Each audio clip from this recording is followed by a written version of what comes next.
E se existisse um lugar onde a própria fé distorce a realidade? E nenhum olhar retornasse o mesmo? No alto das montanhas de Aomori, há um templo esquecido conhecido apenas pelos mais antigos. Yurei no Tera, o Templo dos Espíritos. Eles dizem que quem entra ali nunca retorna o mesmo. Ou pior, não retorna. A floresta ao redor é densa, coberta de cinzas antigas, como se ali tivesse havido um incêndio eterno. Um grupo de 3 pesquisadores urbanos decidiu registrar o lugar. Entre eles estava Nara, obcecada por templos esquecidos. Ela encontrou o nome do local em um diário, queimado de um monge desconhecido. As últimas palavras lidas foram: "A fumaça não é fumaça, é lamento." Ao chegarem à entrada, o ar pareceu mais espesso. Havia um silêncio que doía nos ouvidos, como se o som tivesse sido arrancado do lugar. Um portão torii quebrado os recebeu, com panos queimados balançando sem vento. O templo estava ali, mas algo o envolvia, invisível e opressivo. Nara sentiu uma dor aguda no peito ao cruzar o limite do portão. Uma sensação de ser observada a envolveu, embora nada se movesse. O tempo parecia desacelerar. O templo respirava, lento e abafado. Um som rouco ecoou por entre as cinzas. Passos que não eram deles. Ao entrarem, o interior do templo revelou colunas carbonizadas e murais ainda queimando em silêncio. Era como se o fogo nunca tivesse cessado.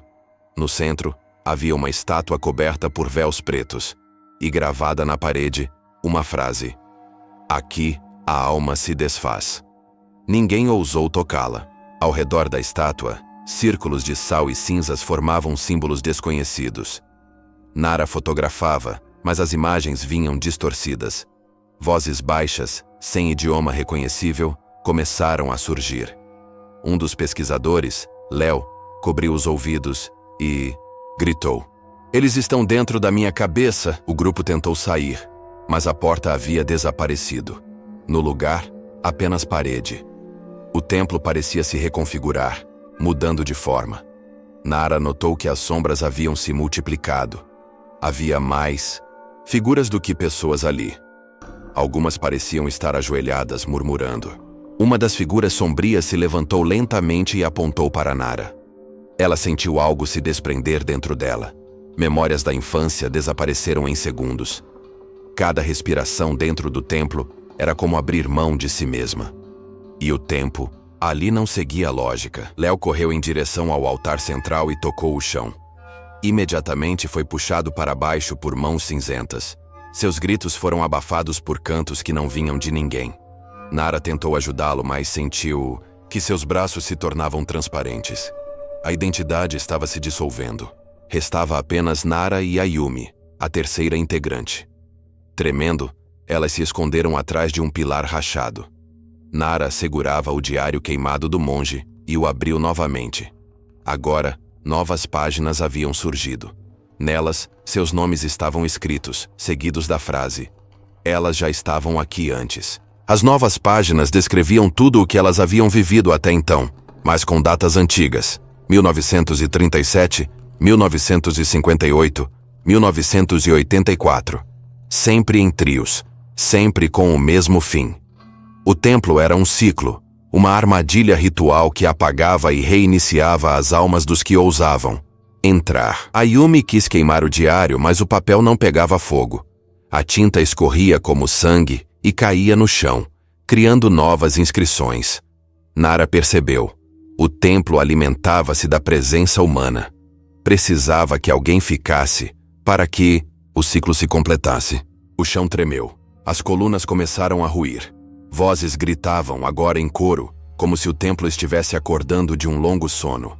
Nara segurou Ayumi e correu por uma abertura recém-surgida. Do lado de fora, só havia bruma e cinzas que caíam, como neve escura. Elas correram por horas, sem saber se estavam em círculos.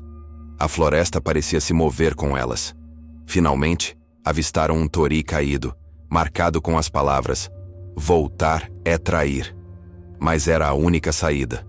Nara hesitou. Ayumi foi a primeira a passar. Quando Nara atravessou, viu que Ayumi não estava mais lá. Apenas pegadas desaparecendo no vento. Ela estava sozinha. não. Atrás dela, o som de passos ecoava novamente. Mas quando olhou, viu apenas sombras. E elas sorriam. Nara voltou à cidade, mas ninguém se lembrava de Ayumi ou Léo. Em vídeos gravados, apenas ela aparecia. Até sua própria voz soava diferente. Ela começou a ver rostos entre as nuvens e ouvir cantos nas paredes. O templo não a deixara ir, só a deixou sair. Tentou se gravar contando a história, mas o áudio distorcia em frases antigas em japonês arcaico. Cada noite, acordava com cinzas sob os pés e símbolos desenhados no chão. Ela entendeu. O templo agora vivia nela. Meses depois, foi encontrada em uma trilha nas montanhas com olhos vazios e a pele marcada por inscrições em carvão. Falava frases desconexas sobre fogo eterno e repetições. Ninguém sabia de onde vinha. Nenhum registro dela existia mais. Em uma última gravação, Nara sussurra: Yurei no Terra não é um lugar, é um espelho. O vídeo termina com uma imagem desfocada do templo, ou talvez de um rosto feito de cinzas, sorrindo. Quem vê, diz que sente calor, e depois vazio. A última lenda diz que o templo surge para quem mais teme esquecer quem é. E quando aparece, é tarde demais. Porque dentro dele, até o medo vira cinza.